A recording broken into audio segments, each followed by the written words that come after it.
ఉండండి.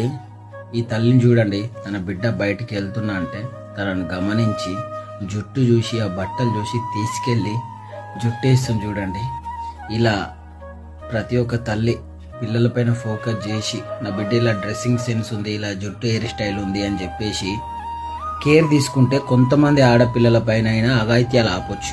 అంటే dressing sense వల్లనే అఘాయిత్యాలు అవుతున్నాయా అంటే కొంతవరకు అవుతున్నాయి, ఇది మాత్రం నిజం. చూడండి, తను లోపల వేసుకోవాల్సిన అన్ని బయట వేసుకొని అలా వెళ్తే ఎవరైనా చూడకుండా ఉంటారా? క్రూరాతి క్రూరమైన మొగాలున్న సమాజం ఇది. చూడండి ఇప్పుడు వాళ్ళ అమ్మ ఎంత నీట్గా తయారు చేసి ఎలాంటి బట్టలు వేసిందో. ఇలా చేయడం వల్ల కొంతమంది ఆడపిల్లల పైన అయినా అఘాయిత్యాలు ఆపొచ్చు, ఇది మాత్రం నిజం. ప్రతి ఒక్క తల్లి గమనించండి, ఆడపిల్ల ఏం చేస్తుంది, ఎలా డ్రెస్ సెన్స్ ఉంది అని చెప్పేసి. అర్థమవుతుందా? అందరు ఆడపిల్లల్ని నేను తప్పనట్లేదు, చెప్తున్న సమాజాన్ని బట్టి నడుచుకోండి అంతే.